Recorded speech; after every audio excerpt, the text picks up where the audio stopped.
अचानक में उसके घर सूचना जाती है कि उसने सुसाइड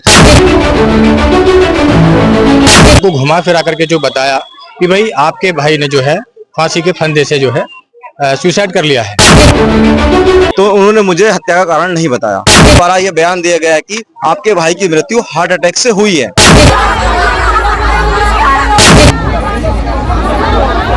काशीपुर में दौलत सिंह पटवारी की आकस्मिक मृत्यु दिन प्रतिदिन शासन प्रशासन के लिए कई बड़े सवाल खड़े कर रही है। बीते दिनों सूचना प्राप्त हुई थी कि दौलत सिंह पटवारी की आकस्मिक मृत्यु हो गई है, परंतु जब मृत्यु का कारण सामने आया बताया गया कि पटवारी द्वारा फांसी के फंदे से लटक कर आत्महत्या की गई है, तो परिजन इस कारण से संतुष्ट नहीं हुए। तो वहीं परिजनों द्वारा कई बड़े सवाल खड़े कर दिए गए हैं जो कि शासन प्रशासन के लिए जांच का विषय बन चुके हैं। वहीं इस क्रम में आज काशीपुर थाना ITI पहुंचकर स्थानीय निवासी व परिजनों भीम आर्मी आजाद समाज पार्टी के वहीं इसी क्रम में आज काशीपुर थाना ITI पहुंचकर स्थानीय निवासी परिजन भीम आर्मी आजाद समाज पार्टी के तमाम कार्यकर्ता व जसपुर विधायक आदेश चौहान द्वारा ITI थाने का घेराव किया गया और मामले की निष्पक्ष जांच की मांग की गई, जिस दौरान परिजनों ने आकस्मिक मृत्यु को लेकर कई गंभीर आरोप लगाए और निष्पक्ष जांच की मांग की। परिजनों का कहना है कि दौलत सिंह पटवारी के शरीर पर पैरों पर चोट के निशान थे और जिस पंखे से लटक कर दौलत सिंह पटवारी ने आत्महत्या की है उस पंखे पर किसी भी तरह की क्षति के कोई निशान या साक्ष्य प्राप्त नहीं हुए हैं। वहीं CO काशीपुर दीपक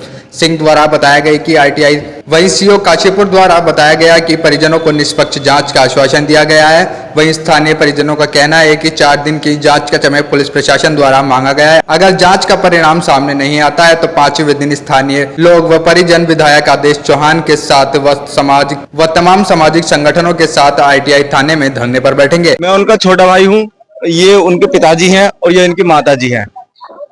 27 तारीख की घटना है। 27 तारीख की घटना सुबह 7:41 मुझे एक नंबर से फोन आया कि आपके भाई दौलत सिंह अब इस दुनिया में नहीं रहे। मैंने उनसे पूछा कि ऐसा कैसे हुआ, तो उन्होंने मुझे हत्या का कारण नहीं बताया। फिर जब मैं घटना पर मैं और मेरे परिजन वहां पर पहुंचे तो उनके द्वारा यह बयान दिया गया है कि आपके भाई की मृत्यु हार्ट अटैक से हुई है। कुछ समय बूझने के बाद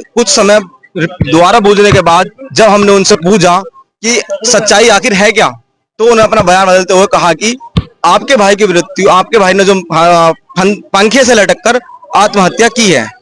लेकिन मौके पर कमरे के दोनों दरवाजे टूटे हुए थे। जब कमरा अंदर से बंद था तो एक दरवाजा तोड़कर दूसरा दरवाजा खोला जा सकता था, लेकिन वह दरवाजा दोनों टूटे हुए थे। मौके से 3 बेल्टों का मौजूद होना और पंखे पर लटके हुए किसी को, उन तीनों के अलावा किसी को ना देखना। उनके द्वारा बयान दिया गया है कि मैंने, मेरी माँ ने, नौकरानी रूपा ने उनको फंदे से उतारा, आनंद फानन फंदे से उतारा और बेड पर लेटाया। लेकिन इनके 3 के अलावा उनको किसी ने नहीं देखा, वह फंदे से लटके हुए थे। उसके बाद पंखा किसी भी प्रकार क्षतिग्रस्त नहीं था। उनके पैर पर कुछ चोटों के निशान थे। पैंट उनकी फटी हुई थी। 3 बेल्ट बरामद हुई थी। एक कटा फटा रुपट्टा बरामद हुआ था वहां से, जो वह रुपट्टा भी उसी सूट से मैच कर रहा था जो उस औरत ने, जो ललिता रानी ने पहना हुआ था। तो ये सब चीजें जांच का विषय है। हमने कोतवाली में एक तहरीर दी है। हम चाहते हैं कि हमारा मुकदमा दर्ज हो और इस घटना की अच्छे सत्यता से जांच की जाए और मेरे माँ बाप को इंसाफ मिलना चाहिए। पुलिस प्रशासन ने आश्वासन दिया है कि आप 5 तारीख को आइए, आपको 5 तारीख तक का हमें समय दीजिए, 5 तारीख को आपके जो है मुकदमा दर्ज हो जाएगा। लेकिन हम उनके इस आश्वासन से अभी भी सहमत नहीं है। अभी भी किसी भी प्रकार की कहीं भी कोई CCTV फुटेज, उनके मोबाइल की कॉल डिटेल या किसी भी जिसको हमने संदिग्ध अवस्था में उनका नाम दी है, उनसे कोई भी पूछताछ नहीं की गई है। तो ये सब जांच का विषय है। इसमें किसी भी प्रकार की हमारी कोई मदद नहीं हो रही है।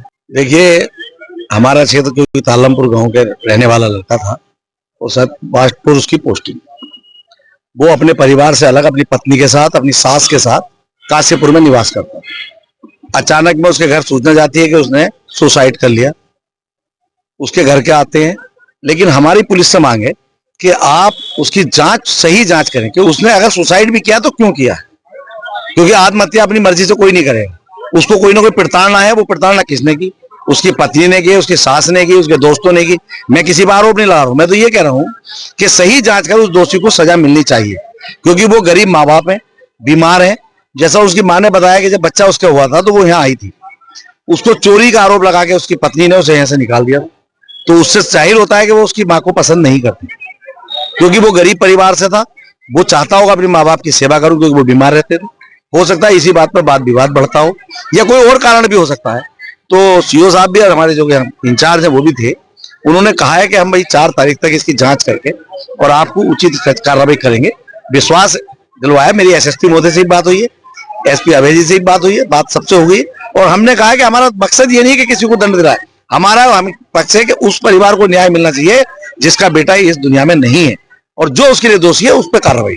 जो आपने समय सीमा दी है उसके बाद अगर नहीं पुलिस वहां तक पहुंच पाती है, देखिए हमने कहा कि अगर 4 तारीख तक कार्रवाई नहीं होती है तो 5 तारीख को पूरे गांव वाले लोग यहाँ खड़े हैं, महिलाएं हैं। 5 तारीख को आज तो ये आए थे, मुझे बुलाया, 5 तारीख को मैं भी धरने पे इनके साथ बैठूंगा अगर ये ऐसा कार्रवाई उचित कार्रवाई नहीं होती है। देखिए, जो अभी हाल ही में जो दौलत सिंह पटवारी जी थे, उनकी ऐसी सूचना प्राप्त हुई थी कि उनको जो है हार्ट अटैक से उनकी मृत्यु हो गई है।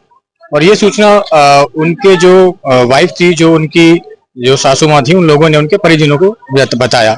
और जैसे ही वो परिजन वहां पर पहुंचे तो वहां पर उन परिजनों ने जो उनको जो बातों को घुमा फिरा करके जो बताया कि भाई आपके भाई ने जो है फांसी के फंदे से जो है सुसाइड कर लिया है। तो इसमें कई सारे सवाल ये भी खड़े होते हैं, यदि कोई व्यक्ति सुसाइड करता है तो उसको ये देखा जाता है कि पहली बात तो पुलिस को आने दिया जाना चाहिए था, पुलिस के आने से पहले उनको वहां से उतार लिया गया। और जिस रुपट्टे से फांसी का वो बता रहे थे कि इस रुपट्टे से उन्होंने फांसी ली गई है, उस रुपट्टे को काटा गया था। काटने के बाद जो शेष बाकी जो रुपट्टा ऊपर पंखे में बचा गया था, उस रुपट्टे को भी खोलने की क्या जरूरत थी। और मौजूदा उस कमरे के अंदर 3 बेल्टें बरामद हुई हैं और कमरे में ऐसा सामान भी उथल पुथल हो रखा था जिसको देख करके ऐसे कई सारे सवाल ऐसे खड़े हुए हैं।